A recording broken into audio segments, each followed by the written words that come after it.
Today is August the 27th, 2011. I'm Richard Litoff, and I have the honor and the privilege to interview Walter Sutton about his experiences during World War II. Where were you born? In Evansville, 1921. And which service did you enter? The original Army Air Force. And tell me, how did that come about? How did you enter the Air Force? There were a group of us, I think 11 boys. We were all studying to pass an examination in lieu of 2 years of college to get into this Air Force program to become pilots primarily in the Air Force. When you graduated the program, you were given a cadet status, and when you finished that program, which was when you were in place in the Army at an airfield, you were given a commission as second lieutenant.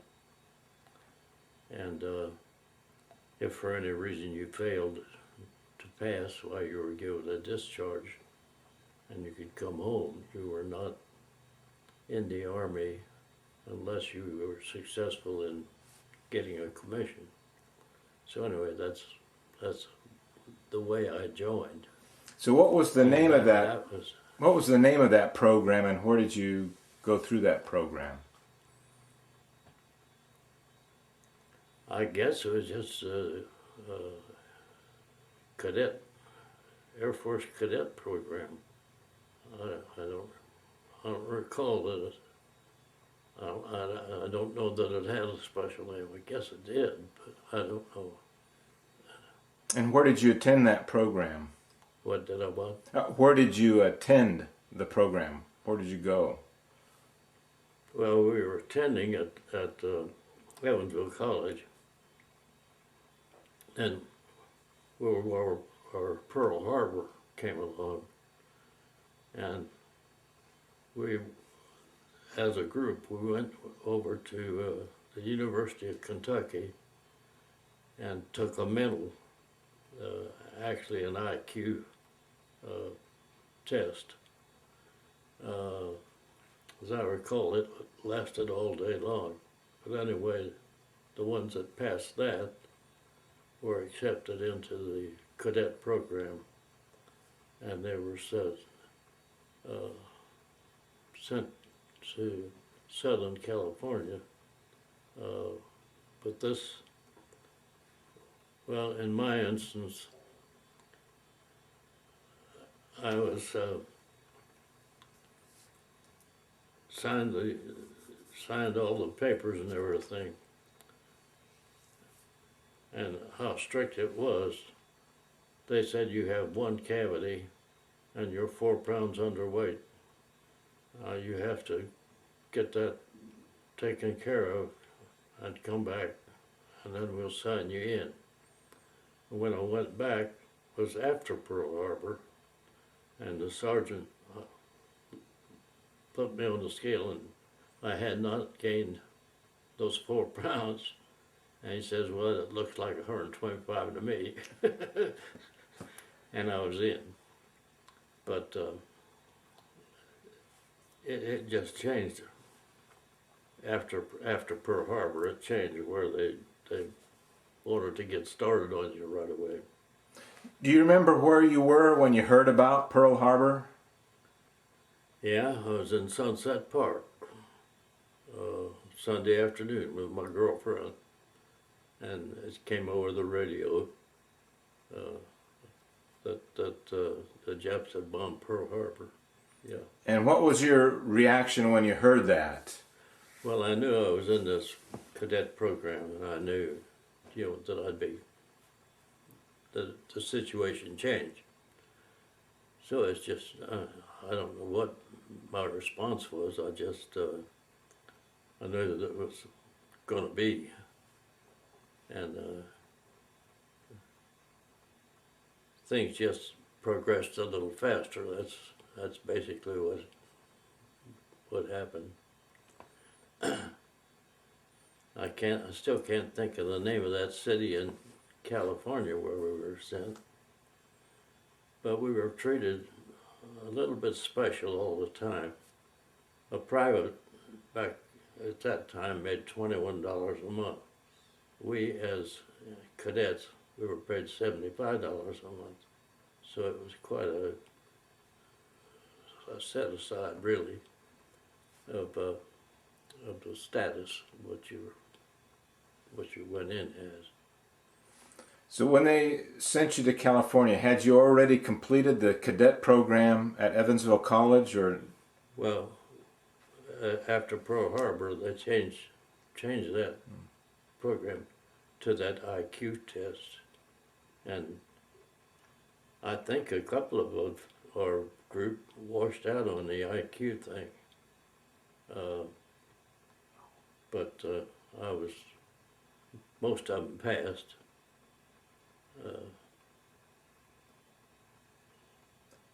I can think. I ran around with a kid named Billy Steinbach, and he and I were in this together. And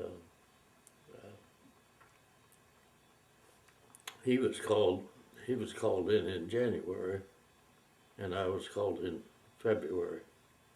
And when we got into Southern California, we were all sent to the same base, and I found him there. But so what did they have you do out there in California for basic? What sort of training did you receive? Get up 6 o'clock in the morning and exercise and go to school. You went to school all day long. And I really don't know that much about the schools there. I do remember one thing which I thought was funny. One of the classes was in meteorology, and we had 2 weeks of solid schooling on meteorology, and I think it was about 3 hours a day. At the end of the 2 weeks, the instructor says, "You fellas could be meteorologists in any city in the United States." So I think of that when these guys attempt to predict what weather we have. And that was another thing. Overseas when we were flying, most of our missions, we flew across the Alps and bombed Germany or anywhere up in that area. And our meteorologists would tell us what kind of cloud cover and what the temperature and the winds and everything would be. And 600-800 miles away and over the Alps, and they hit it on the nose almost all the time. It very seldom that the cloud cover wasn't what they told us it would be.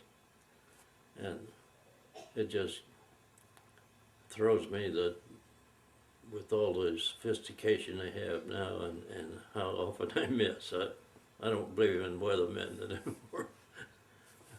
I shouldn't say that. So how long was your training in California? How many weeks or months were you there in school? It was 6 weeks. Total. And after that training, where did you go next? After that training, I was sent to Thunderbird Field in Phoenix, Arizona, for pilot training. And how well did that go? What? That's primary training. They have primary, basic, and advanced, and I think each one is 6 weeks. Anyway, I completed the primary training there. But while we were at Thunderbird Field in Phoenix, they built a new field called Thunderbird II in Scottsdale. And it happened that my class was shipped over there, and we lived on this new base at Scottsdale. And I got a new instructor, and the new instructor didn't take to me or whatever. we flew a couple times together, and he said, "I'm gonna put you up for a check ride," and I washed out. And since I had the cadet status, I could take a discharge, or I could go into navigation training or bombardier training. I selected bombardier training, and I did real well. I was fortunate enough that circumstances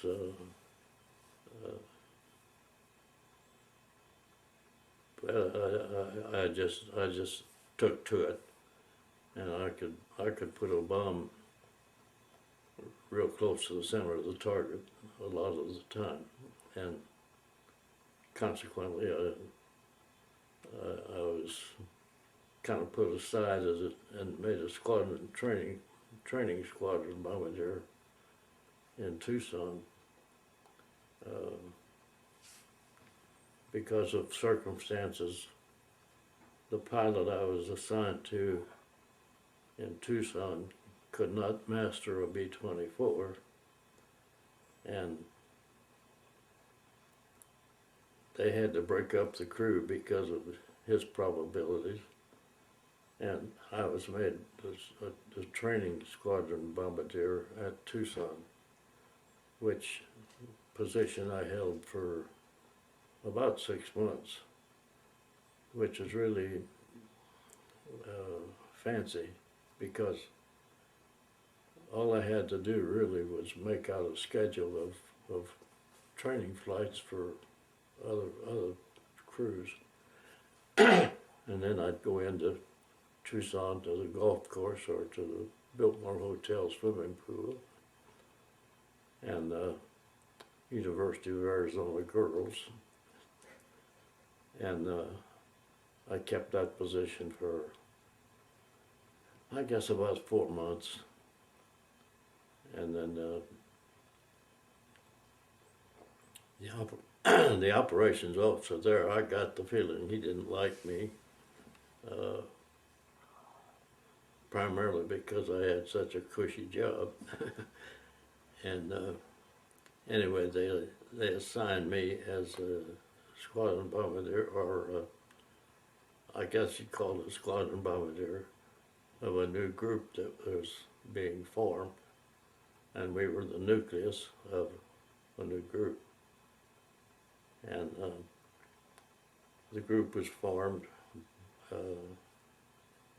by people that had some time and some experience, and I think I was the only second lieutenant in it.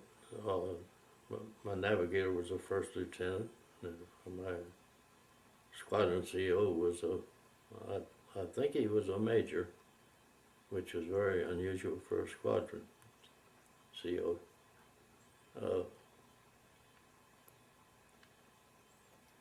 I said my navigator was a first lieutenant, Well, during your training, going back to your pilot training, what plane did you train in and soloed in? It was a Stearman PT-17. Yeah, PT-17.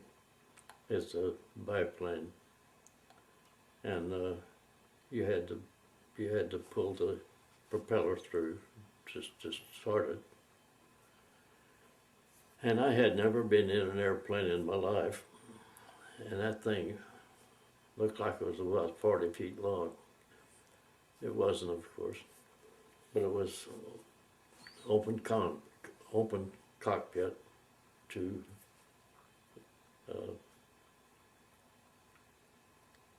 I think the instructor was in the front seat, and the student was in the back seat. But it was a very solid, basic airplane, and they taught us landings, of course, and we had to do precision spins. You had to line up on a road and do a 2-turn spin and come out on the same. that and stalls, and that's basically all I remember about it. I soloed with my original instructor, and I flew solo, I guess 3 or 4, 5 times, until they sent us over to Thunderbird 2, and my original instructor was made an instructor's instructor, and they turned me over to a different instructor. And for some reason, he didn't take to me, and he flew with me twice, I think. Never did let me solo. And he said, I'm going to put you up for a check ride, which precipitated me washing out and getting into bombardier training.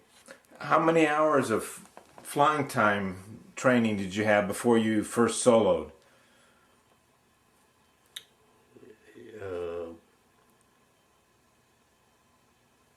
I really don't know. I guess about 10 or 12. It didn't take long. And when you trained as a bombardier, what plane, did you have any simulated training, or did they actually put you in a real plane and practice bombing? Well, they have what they call, I'll tell you the truth, I don't know what they were, but there was a big high platform with a bomb sight on it, and you were in a gymnasium, and this thing propelled itself, and it would take you toward a target that was painted on the floor, and you just practiced the bomb sight, and put that, it was like a big gymnasium. And after, I guess part of that or after that, I don't recall, they put us in airplanes, and they had targets out in the desert, and you flew out actually on a standard bombing mission. I think it had 4 students. It was an AT-11. It was a twin-engine, twin-tail airplane, and you had 100-pound practice bombs. They were full of sand with a shotgun cartridge in the tail. When they hit, the shotgun cartridge flashed, so they could take a picture of where your impact was. And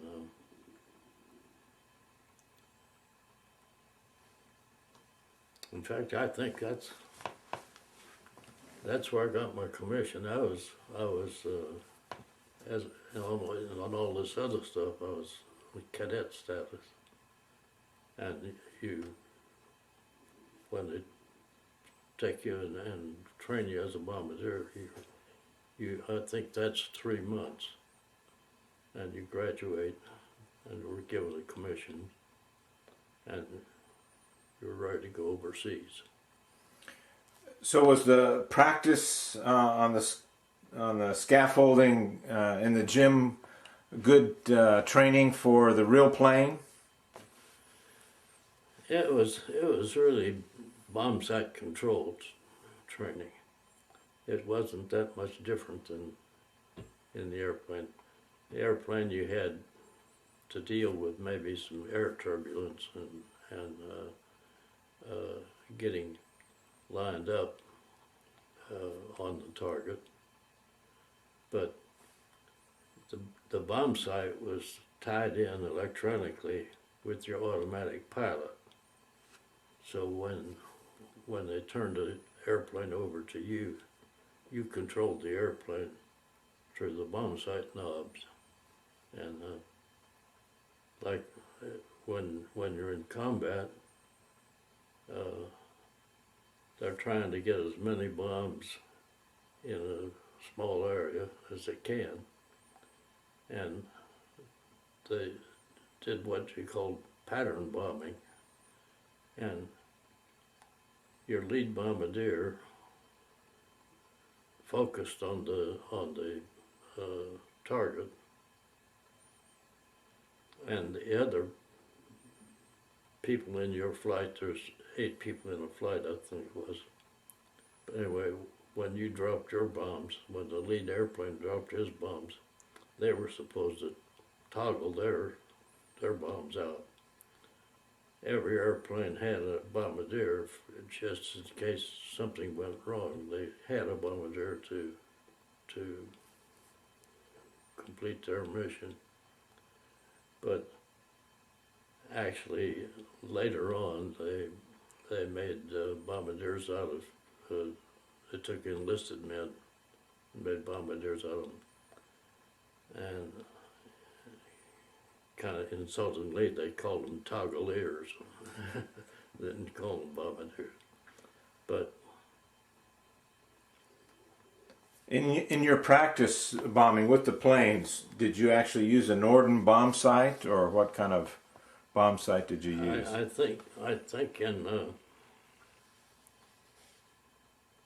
think in most of my training I had a Norden bomb sight, but when I got into B-24s, I had a Sperry bomb sight, which I think is far superior to the Norden bomb sight. It was the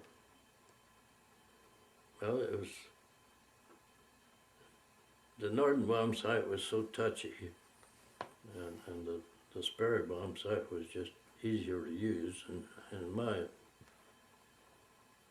thinking it was just a lot sturdier and really more accurate.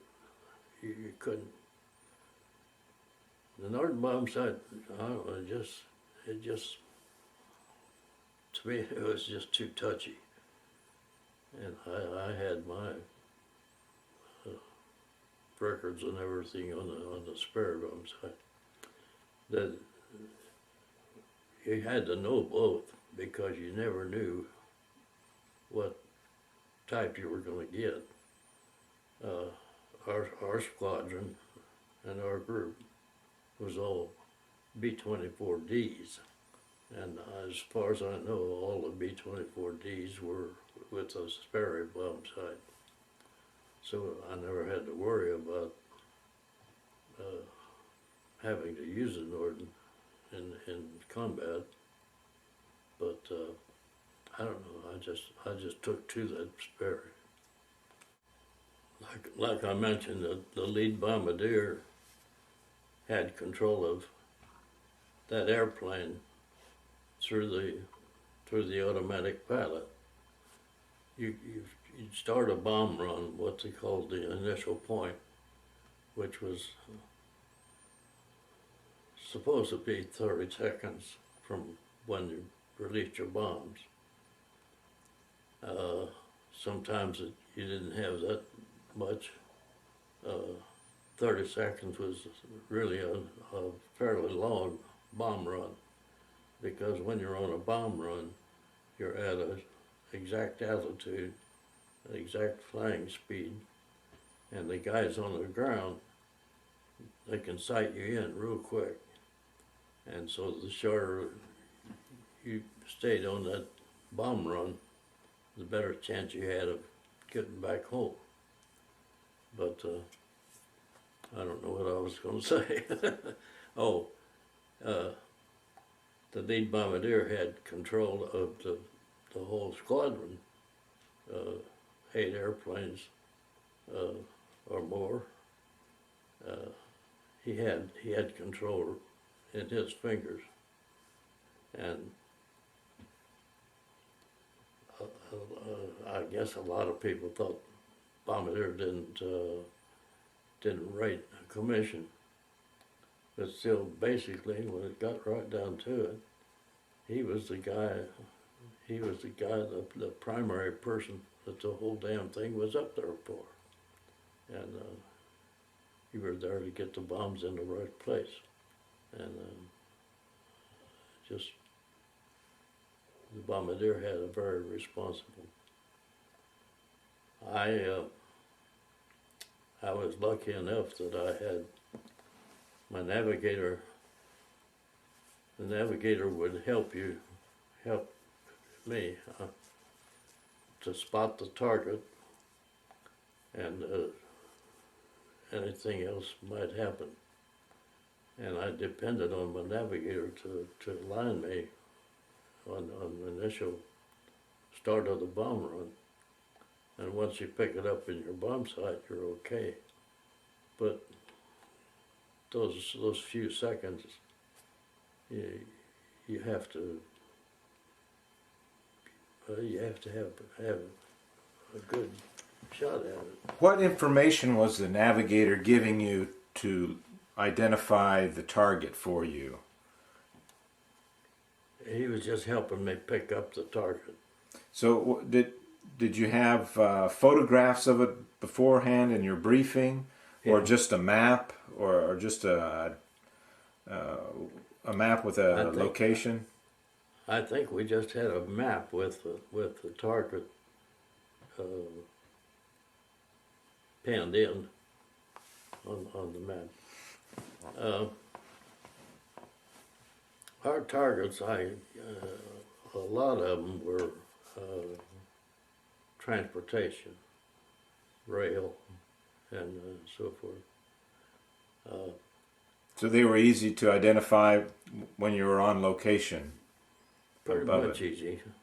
There again, your cloud cover made a difference.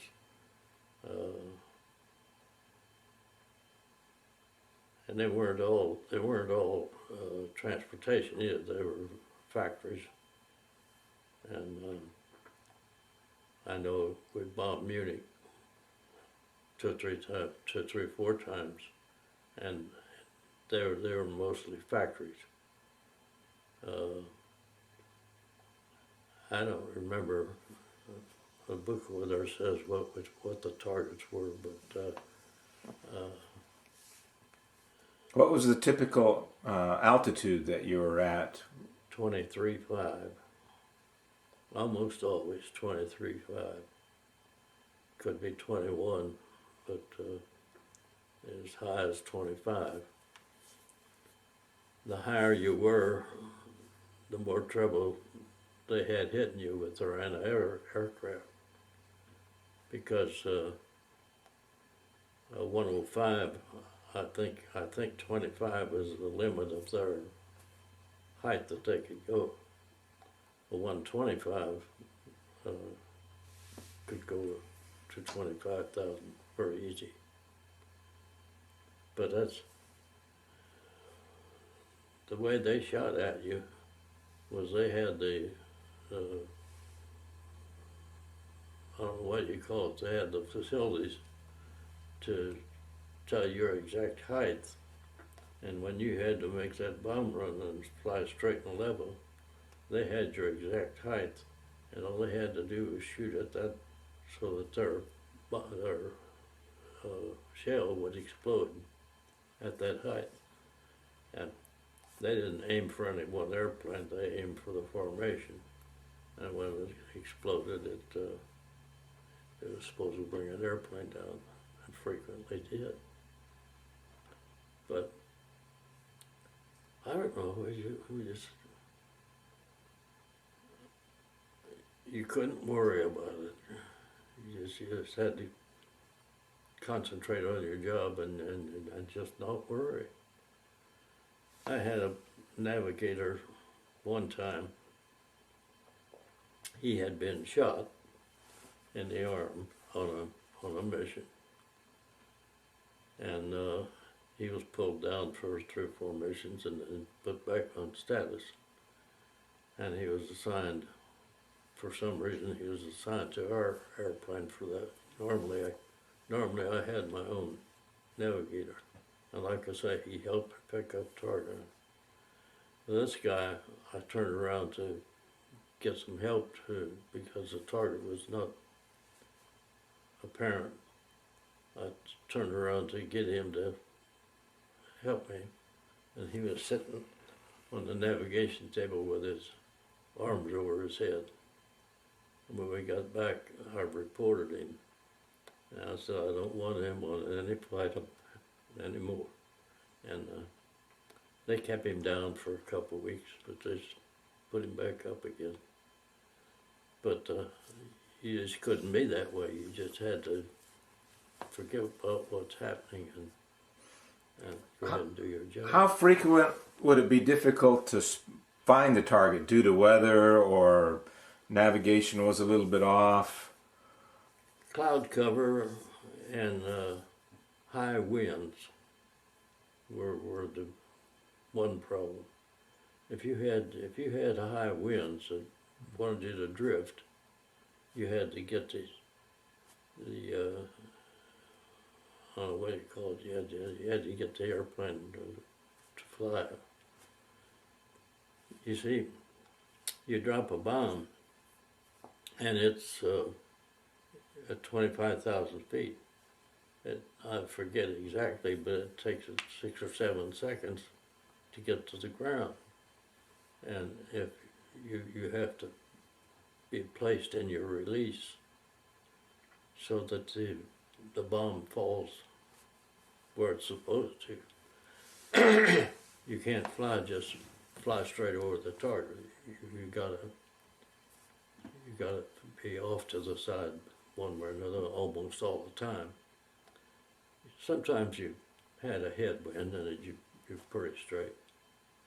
But the bombardier had to know the atmospheric pressure, the winds, the temperature, and all those affected the time that the bomb took to get to the ground and where the release point was so that it hit where it wanted.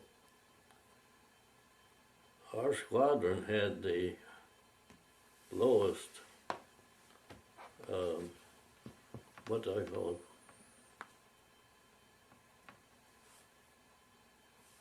The smallest radius of impact of the 15th Air Force at one time. That probably changed from mission to mission. But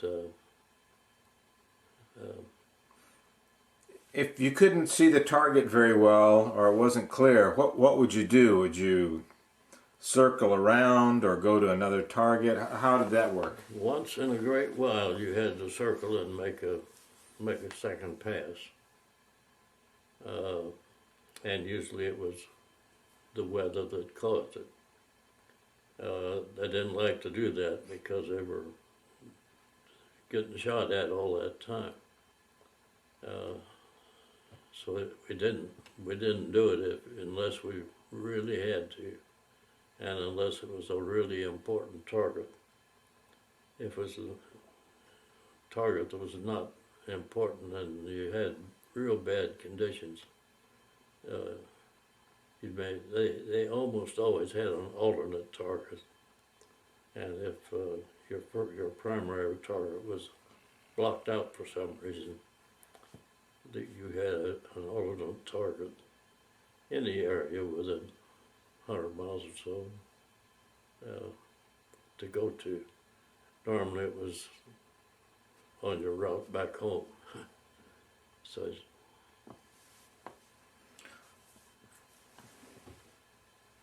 let's go back to talking about how your back in the States, how your squadron formed. Because you mentioned that the initial pilot required additional training. At what point and how did it come about that you actually had your bomb group form? Well, all of them, any of them, you were sent to a training center where they had a certain type of airplane. We were sent to Tucson. They had B-24s. When you're sent there, you're randomly selected as a crew member, and you're assigned to a pilot, co-pilot, the the flight crew, the gunners, engineer, everything. You were assigned to one airplane. One airplane group. And in my instance, the fellow that was assigned to be our first pilot, for some reason, could not master flying a B-24. And a B-24 was easy to fly. As a bombardier overseas, I got many an hour of flight time, and I flew co-pilot. I even flew as main pilot sometimes. To land a B-24, you just pointed at the ground, kept chopping throttle at 125 miles an hour, and flare out. It was an easy airplane to fly. I don't know why the person couldn't do it, and I don't remember his name. But anyway, they broke up the crew because he could not fly the B-24. And of course, when they break up a crew like that, I guess they don't know what to do with them. And they made me, in all this training thing for this pilot, they had enlisted pilots assigned that had been flying patrol off of South America. Those guys could handle that B-24 and keep it flying straight and level at a particular altitude perfectly. They've been flying patrol for years.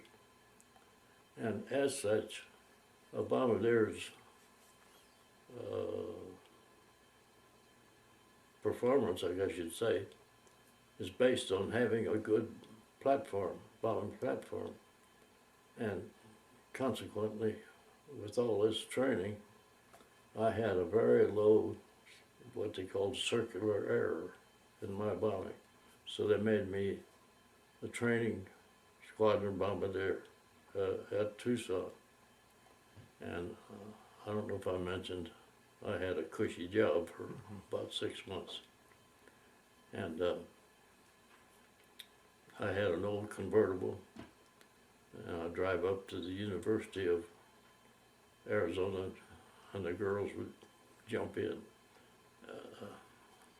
I lost track. Where were we? Forming the crew. Oh yeah. Your final crew before going overseas. They made me a squadron bombardier there. And of course, at that time, they wanted more bombers overseas, and they were forming new squadrons. And that's what transpired.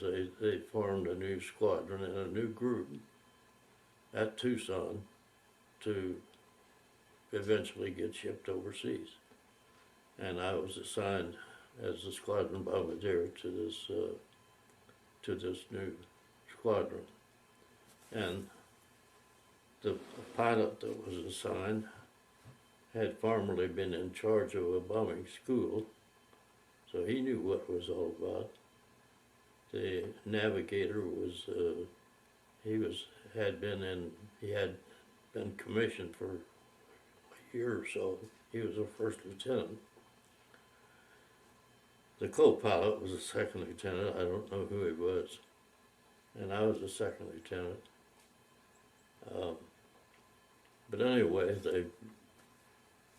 we assembled a squadron, and 4 squadrons a group.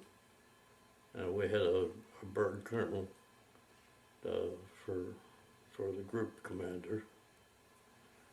And from when we assembled, or they got this group together in Tucson, they sent us to McCook, Nebraska for training. And we were in McCook, Nebraska for 3 months for bombing training. And from McCook, we were routed and wound up in North Africa because we were supposed to go to southern Italy, but our field was not ready to accept any airplanes yet. So we stayed and trained some more in South Africa. Well, when you were at McCook, how often would you fly? Every day, twice a day, with your new team? I don't really recall. It wouldn't have been more than once a day. I don't know if we flew every day. I guess we did. I guess we flew every day. And what's the name of your bomb group and squadron? The name of what? The name of your bomb group and squadron. It was a 781st Squadron and the 465th Bomb Group. And I forget how many. I think there's 18 planes in the squadron, and I guess 64 planes in a group. And that whole bomb group went together to fly to North Africa. Yes, yes. And did you do any different type of training in North Africa, or is it very similar to what was in Nebraska? No, we were just waiting for the field to get finished. I mean, they did the same kind of training in North Africa as we had done in McCook. And did you use live bombs at that time in training? Now, I know we did not in Nebraska. I don't think we did in North Africa either. A live bomb was relatively expensive. You could buy a lot of practice bombs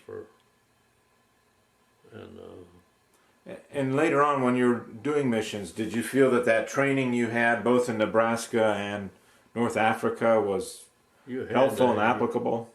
You had to have it.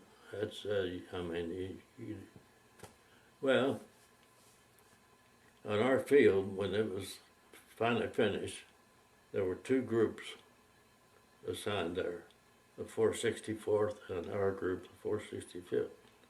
The 464th had a lot of casualties because we felt they weren't trained properly. They were getting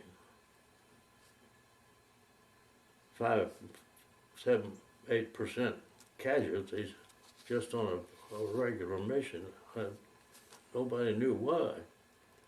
And my squadron CO, having had the training he was put in charge of this 464th bomb group. So we lost him, and that was a Major McKenna. And he went over to the 464th as the group commander. And we got a new squadron commander, which was a nice guy too.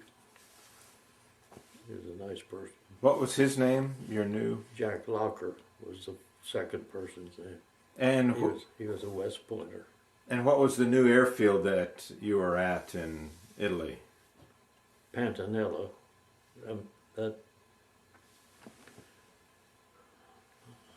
It's just a small city. I don't think it was even on the map at that time. We were about 35 miles south of Foggia, which is where they had flown B-17s out of Italy for, I guess, 3 or 4 months before we got over there with our B-24s. And they were based up around Foggia. And they really had a rough time. At the time the B-17s were sent over there, the war was kind of young, and the Germans had the superior Air Force. Those B-17s were getting shot down, and they were supposed to fly 25 missions, and then they were rotated back home again. And 25 missions was plenty at that time because they really were getting put away. When we got over there, they had increased that to 50 missions. So we were flying 50 missions to get rotated. The nice part about it is my crew had all flown 43 missions. Or we came down after our 43rd mission, and they told us they just changed it to 35 missions. So we were, a bunch of us just went home right now. But my pilot, this is Jack Locker, had come into our squadron late, and he had quite a few more missions to go. And he got shot down the next mission. And his picture, the picture of his plane being shot down made Life magazine front cover. It was upside down and flames coming out the back of it, about 50, 60 feet. Really a spectacular picture. But all but one of the crew got out and on the land, and our pilot, being a West Pointer, tried to escape because that's what they were told to do, and he got shot in the back by a German soldier, and he got killed. But anyway, he knew that was going to be a bad mission, and they had a pre-briefing the night before. He came back from that pre-briefing, and he said, "Hey, you guys want to go with me tomorrow?" And of course we all turned him down. But I would have gone, really. I mean, that's how you feel about the thing, and you're good friends, and you. But my navigator and co-pilot at the time said no way. So I came home with them. I forget what I was going to say. And from your experience, what was the advantage of flying B-24s versus B-17s in combat? Which would I think was the best airplane? Yes, obviously your A experience. B-24 was about 5 miles an hour faster than a B-17. A B-17 was kind of known for being a workhorse that would take a lot of punishment. But I've seen B-24s with holes that big around in the wing where a shell had gone right through the wing. And like I don't know if I mentioned it, we came home from a mission where we were leading the whole 15th Air Force, and we had over 160 holes in our airplane. And we flew back over, I forget the name of that body of water, down the side of Italy. Maybe it was the Mediterranean, I don't know. But we flew back from southern Germany all the way back to middle Italy on two engines, and they were both on the same side. The pilot could not hold the airplane straight and level. The co-pilot, I happened to be right there because my job was over with, but we flew all the way back over that body of water, probably 400 miles on two engines. The pilot had to have the co-pilot help him get the thing flying straight, and then he kicked it on automatic pilot, and automatic pilot held it in position. But anyway, to me, that B-24 took a lot of punishment, and I have seen them again just explode just what you think for no reason. But then I've seen them begin to take a lot of punishment. What was the landing like with that plane on that mission with 160 holes and 2 engines out? How did that work? It's almost unbelievable. We flew down that body of water. I don't know what. Anyway, we flew down there about 400 miles and turned inland to go to our base. We flew all the way to the base and started into landing, and we were about, I guess, 100 feet off the ground, maybe a little more. And he chopped throttle a little bit to get the speed down, and those other 2 engines quit. And we landed that thing dead stick. And they said, you can't do that.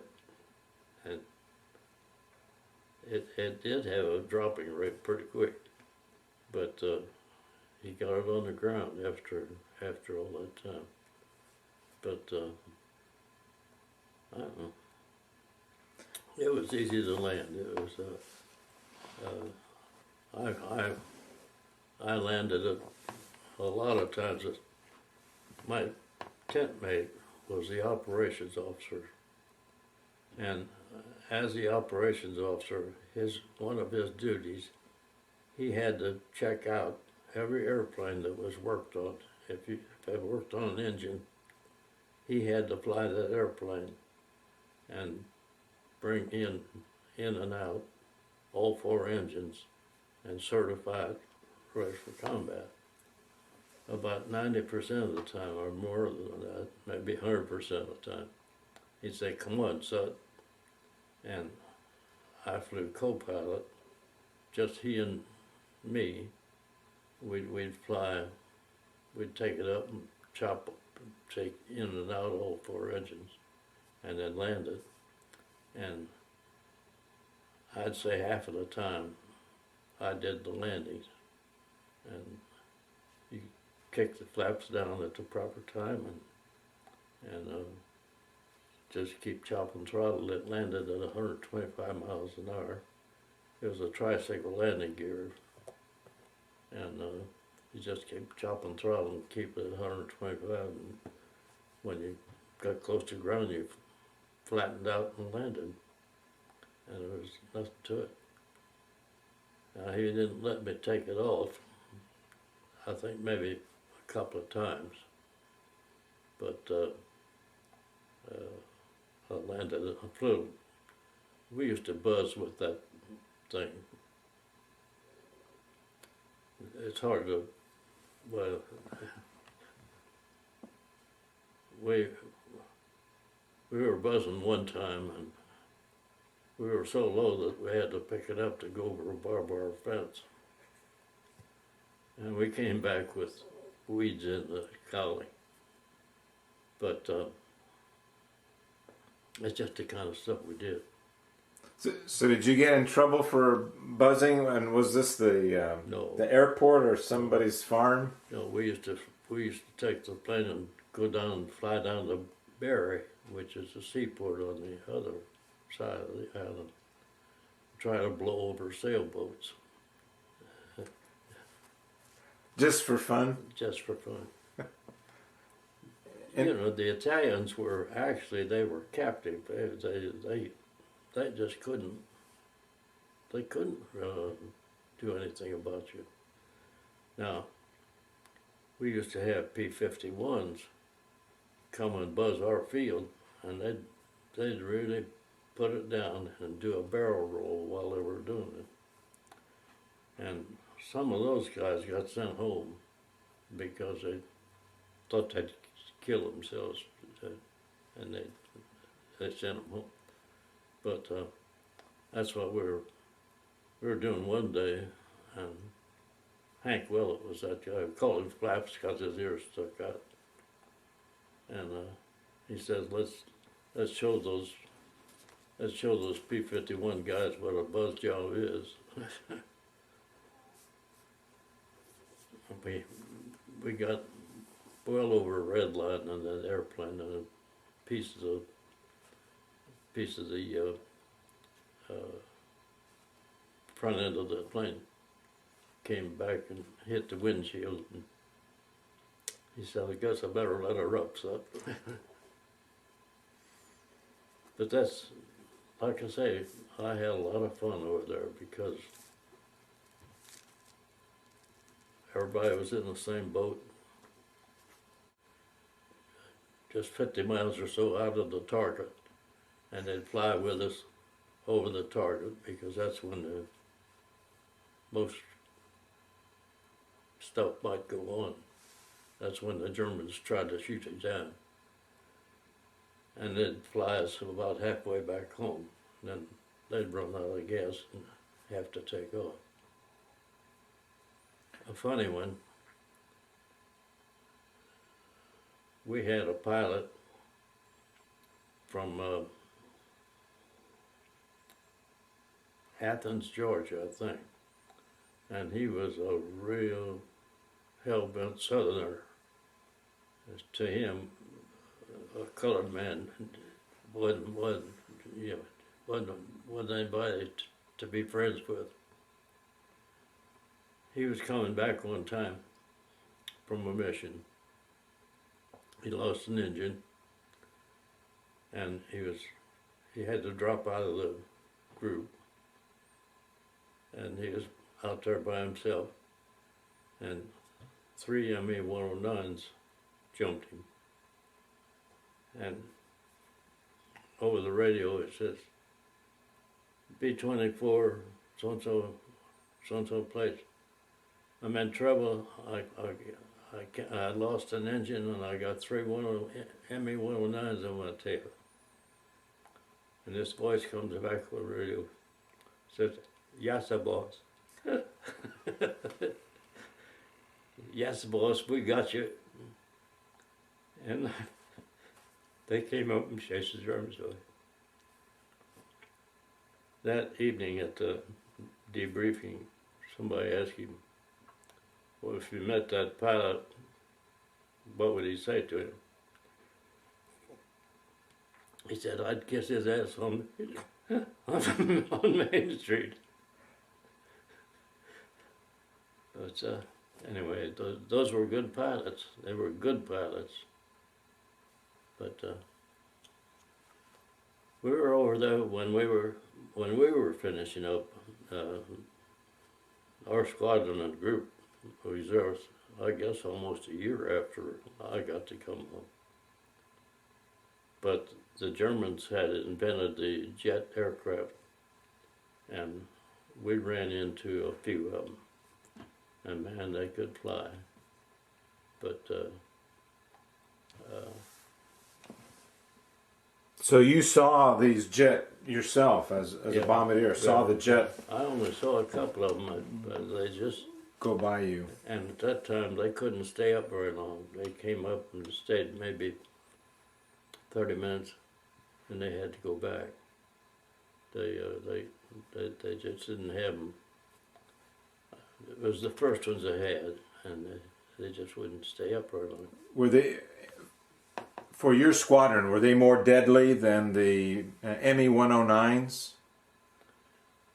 Well, we thought they were, but they had so few of them that you don't know. I mean, they almost had to be, because they'd fly 400, 500 miles an hour, and our people couldn't do anything about it.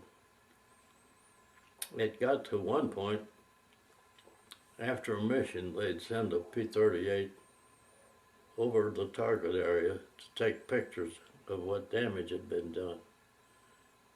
After they got those jet planes in, they quit doing that for a while because they'd send a P-38 to take pictures and he'd get shut down. And they lost 3 or 4 of them in a row. And they quit doing it. And I think after a while they sent an escort with the photo plane. But our one of our gunners always had a camera, and we took pictures while we were over the target. But most of the time they weren't good pictures. They'd send a photograph plane. Well, when you would fly on missions, how often would you have a escort, fighter escort? Would you have them all the time or just once in a while?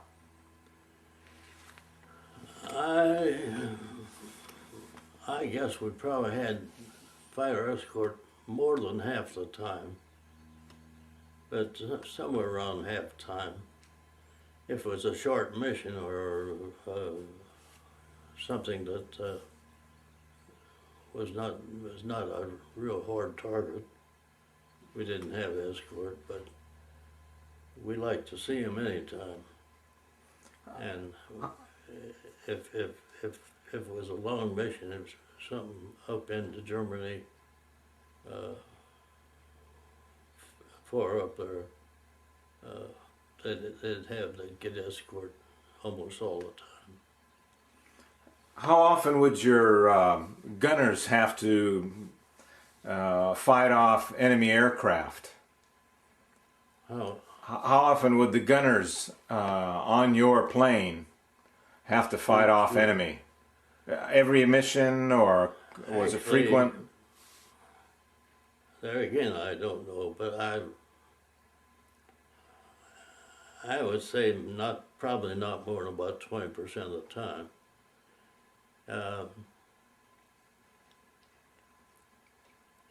It wasn't too often that we really got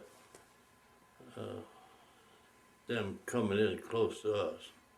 The escort people kept them busy, and once in a while one of our planes would get shot down by enemy, by a fighter.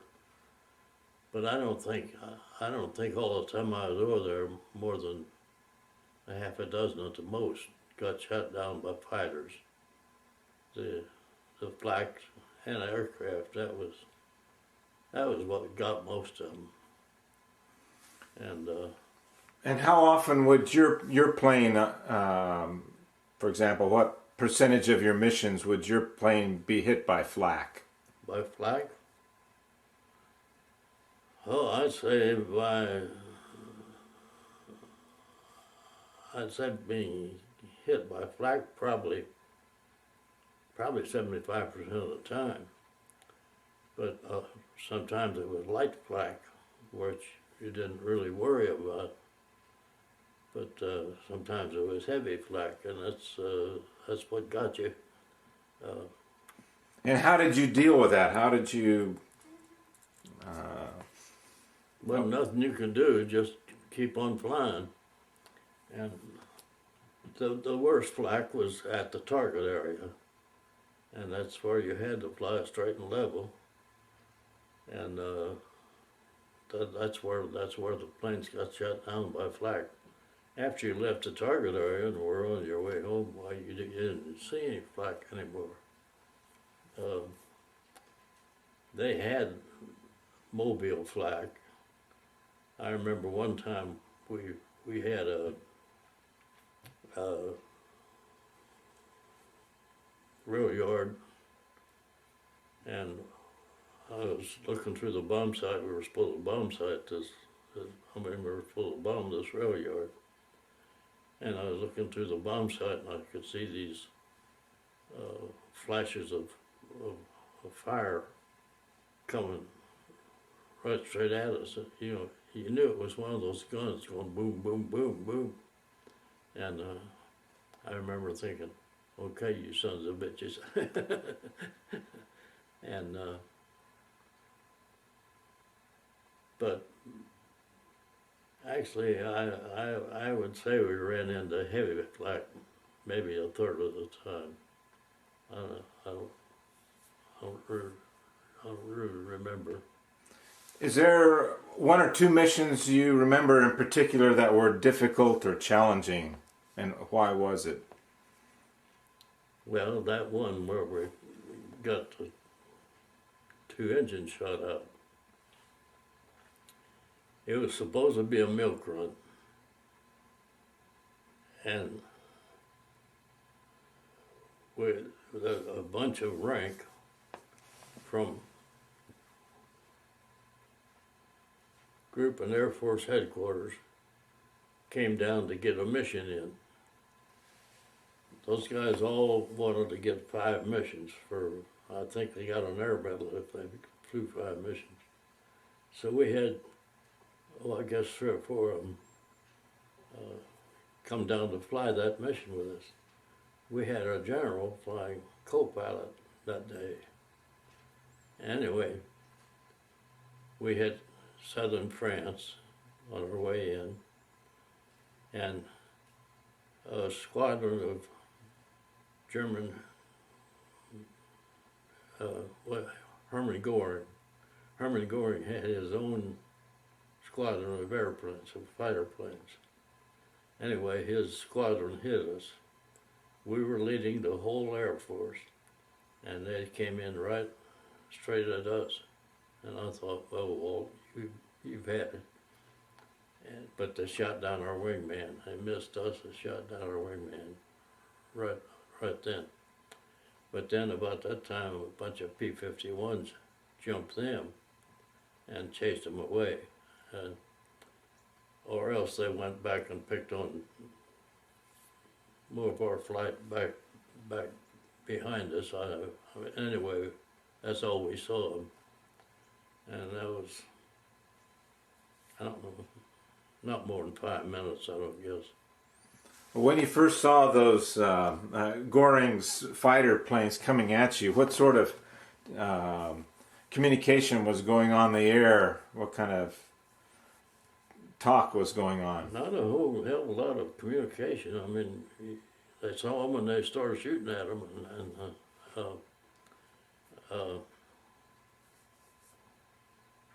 I don't remember if we talked to our wingman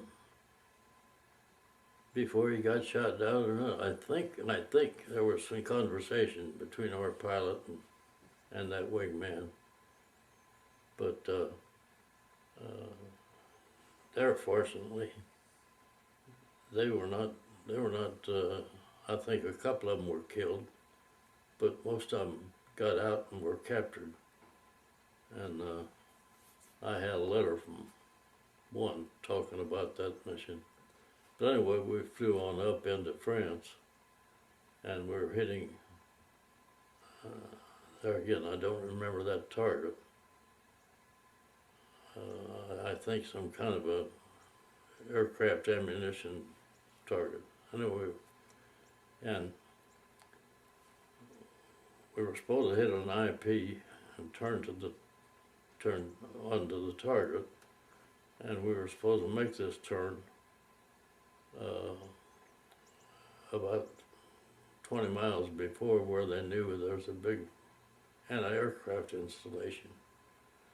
But we missed that turn, and there were 2 rivers going almost side by side, and we flew past the first one, which is where we were supposed to turn, up to the second one, and that's where the anti-aircraft was, and we really got shot up. But anyway, we flew and we made our turn and made our bomb run. But that was probably one of the worst ones. I think that's where I got that piece of flak in my helmet. I'm not sure of that either, but that one where I got that piece of flak was heavy flak. They really poured it on us. And what happened to me was I was on the bomb run. I just started on the bomb run, and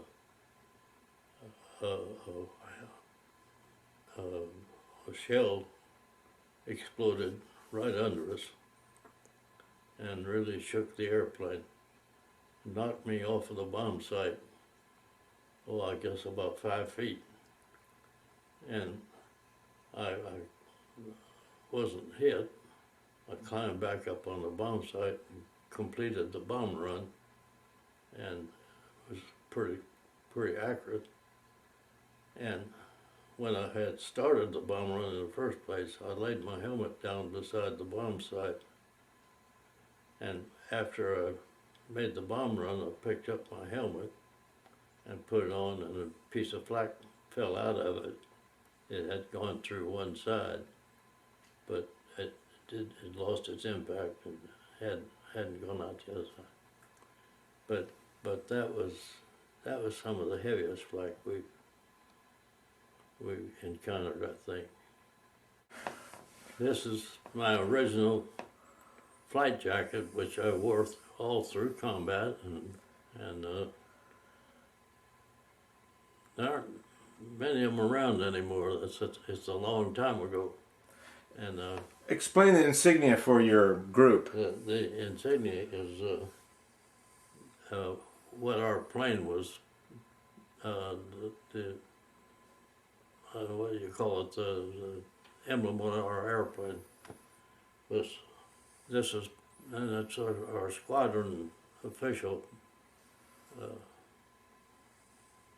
I don't know what you call it, but it was on our nose of our airplane. It was our airplane was called Chief Joe John, and this little Indian was Chief Joe John. Our original pilot, Major McKenna, had two children. One was named Joe, one was named John. So our whole squadron was just called Joe John.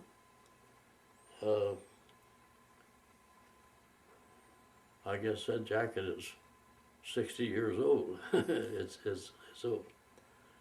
But we just wore them all the time. This is a piece of flak that went halfway through my helmet, and probably a 125 millimeter shell, and they break up into pieces like that and bring down airplanes. I was just lucky enough it hit a empty helmet. These are good luck pieces that I had. This is a bell from the Isle of Capri. This is a 4-leaf clover. This is a silver dollar. These are good luck pieces that I carried as my jacket on all my missions. This is a Coca-Cola cap, which we would fight over. This is a little bell of the Isle of Capri. This is kind of an official insignia of the Isle of Capri. And that's the 4-leaf clover. This is a 1921 silver dollar, which was supposed to be worth more than $1. And this is just a piece of throttle connection on my motor. When we were in South Africa, there was what we called a dump over there, where all of the fighting of South of Africa for the Germans, the dump was owned by the British, and all the equipment that was shot up and wrecked for any reason was in this dump. And I don't know how many guys out of our squadron climbed over the back fence on that dump and made motorcycles for themselves, and I had one. And I guess our squadron probably had 8 or 10 of them that they had raided that don't, and well, you'd take 2 or 3 motorcycles and make one out of it. Anyway, that's a piece off of one. But that was my good luck charms. And this Coca-Cola thing I mentioned, what Hank and I used to do, at our ration card at our base, we could get 2 Coca-Colas a week. But over in Naples, we could get 4 on our ration card. So we'd take a 4-engine B-24 and fly over Naples and get our 4 Cokes that we could get and fly back home. And a couple of times on our trip over there, Mount Vesuvius erupted, and it's right out of Naples. It erupted just as our boat crew got into Naples. Anyway, Hank flew over Mount Vesuvius and stuck a wing down inside the mountain, inside the volcano, and made a 360. And just wanted to see what the inside of a volcano looked like. But that's the kind of stuff we did with that B-24. It took a lot of abuse. Colonel Mack wanted to see how high he could get one. I think just he and I, and he was a stickler for doing things properly, but he and I took one up and we got it up to 35,000 feet.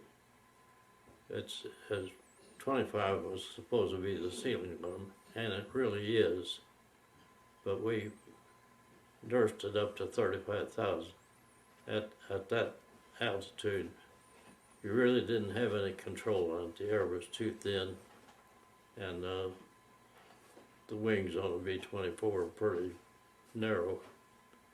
Anyway, that's just how. But again, that's the things we all tried with the B-24. One crew, I don't know which one it was, got chewed out pretty good because when they came back from a flight, all the batteries were turned upside down in the wing.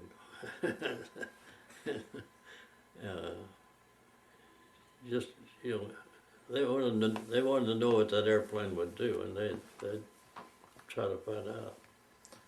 And I guess Hank and I were one of the worst because, well, he was a natural pilot. I mean, he had a feel for an airplane that he'd push them just as far as they would go. I think the B-24 was redlined at 300 miles an hour, and I know we had it at 315 one time, and I don't know really how much higher than that, but that's just the kind of stuff we tried. So have you ever rolled the B-24 Not a B-24. 360? No. I have rolled airplanes, but that might have been what happened to that guy that didn't have batteries. Probably somebody tried it.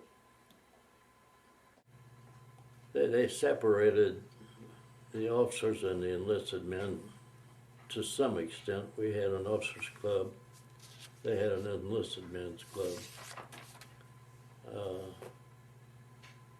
But any of them were welcome at the other club. We just were a complete family. And, Now you had a nickname. What was your nickname? well, everybody called me Junior. And how I got that name, I do not know. I think my navigator started calling me that for some reason, but it seemed to catch on. And like I said, the colonel of our group called me Junior. My tail gunner called me Junior. Everybody. Now, my operations officer, he called me Sut a lot of times, but I don't know, just he had a nickname, Flaps, because his ears stuck straight out, and like we figured he could probably fly by himself. My navigator and Flaps and myself, we buddied around all the time. We hit New York just 2 or 3 days before New Year's. And one of the guys in our squadron, his uncle owned Ciro's in New York. And he told us to get in touch with his family when we got into New York. And so we called that kid's family, and of course they wanted to hear everything we wanted. And they said, how about meeting us at the club New Year's Eve at 7 o'clock, we'll have dinner. And so we did. And after we had dinner, that family kind of disappeared, all except for one person. He was called Uncle somebody, I don't know what. But he was the guy that owned Ciro's. And he had us lined up to visit every nightclub in New York. I don't know about every one, but we went, I had at least a half a dozen different nightclubs. And he had it all set up that we would get there at a certain time, which would be when their floor show started. We'd go into he had a cab. How he got a cab on New Year's Eve, I don't know. But anyway, he'd take us to a nightclub, and they'd have 2 bottles sitting on the table, a bourbon and a scotch. And we'd sit there and have a couple drinks and watch the floor show, go out, get the cab, go to the next. And I think we wound up about 4 o'clock in the morning. And we had been doing that all night. I was sent from this recycling place in Midland to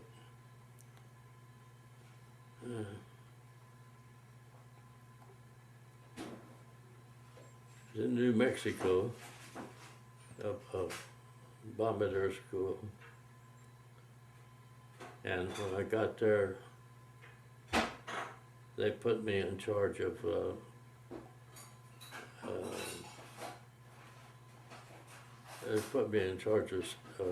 student operations, and I ran the training operations tower.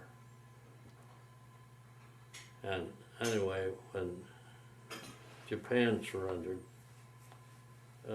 they don't mention a lot, but they actually surrendered August the 14th, which was my birthday. And we had already planned a party for my birthday. I had bought a case of whiskey, and a bunch of officers, there was a guy outside of town that had a motel. Of course, during the war, he couldn't get anybody in it, so he converted them to little 1-room apartments.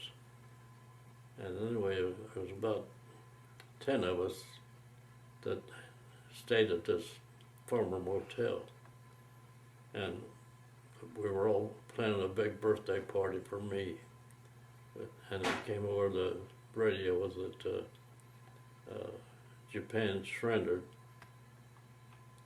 And I was in the tower, and I flipped the open micro switch.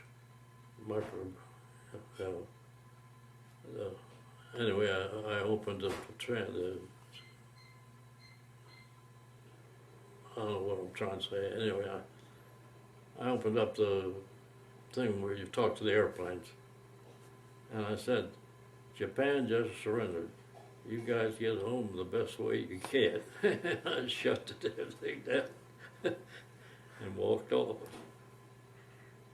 Well, looking back on your experiences during World War II, how did it change your life later?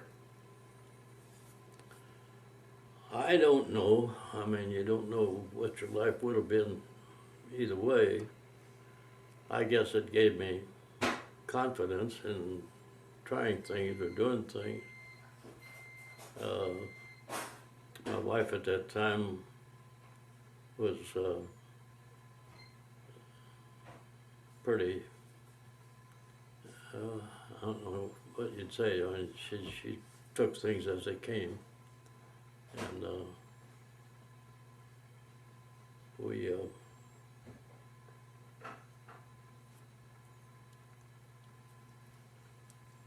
she had some hard times because I was just a few months there that I didn't have any income, and we lived off of what I had sent her from when I was OC. As a captain, I was making $400 a month, and you know that was in 1945. That was big money, and I was, when I was overseas, I was sending it all to her, and she was putting it in the bank. She was living with her mother, and so we lived off of that for almost a year, I guess, while I was trying to get something. As a kid, I worked at a meat market, and when I was trying to find a job, I sold a meat saw. You see them in these big markets somewhere. They saw. They don't cut meat anymore like they used to. They saw it all. I worked for them for almost a year, I guess. Then the market kind of collapsed. But I worked for Swift and Company as an outside salesman for a while. And anyway, we were living in Phoenix, I think, or Tucson, Phoenix, I think. And I decided I wanted to see green grass again. So we came to Evansville. That's where I had been raised all my life. Went to Boise High School.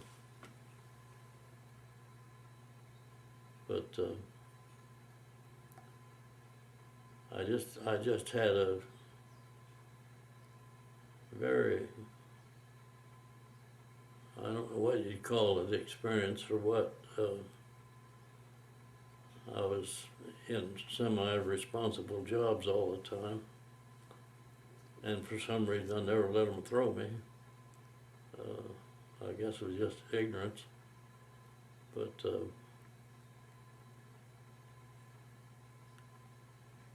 all that time overseas as a squadron bombardier, that was very responsible, you know. And but everybody took things as they came anyway, so it just never bothered me. My folks would send me funny books, and I'd take 2 or 3 funny books with me almost every mission, and I'd read funny books up until we got to altitude where you had to put your oxygen mask on. But that's just the way that's the way I took it anyway. What would you tell the younger generations of today why it's important to remember World War II? Well,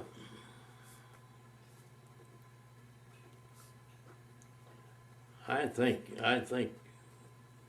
you should remember World War II really as a basic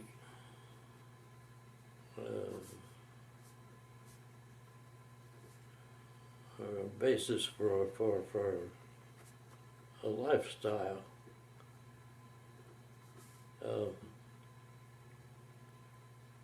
You can't let things worry you too much,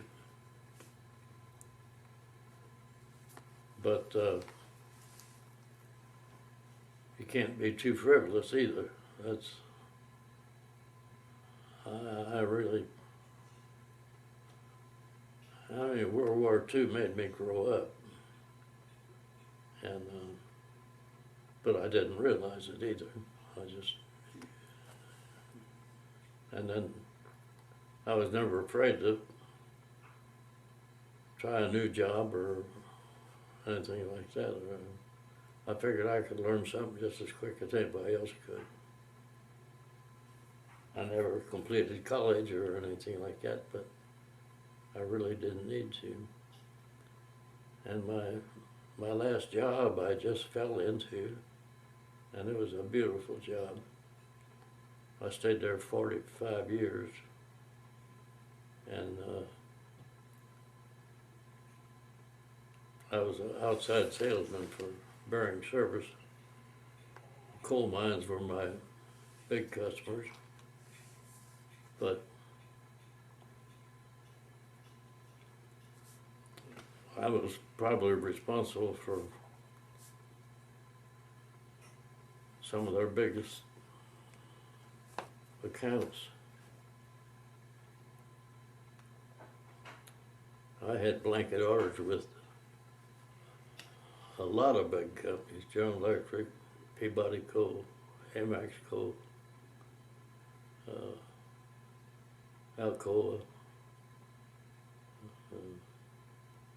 It just due to the fact that I did what was necessary to do. Somebody called me on Saturday night or Sunday afternoon, why, it was the same as Tuesday afternoon to me. And I had a lot of friends that way. But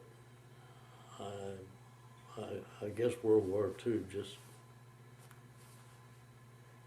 gave you that cohesion. I don't know. Really. And you don't know when it's happening, that it's happening. I don't know. Well, I want to thank you for sharing your experiences of World War II. It's been an honor and pleasure.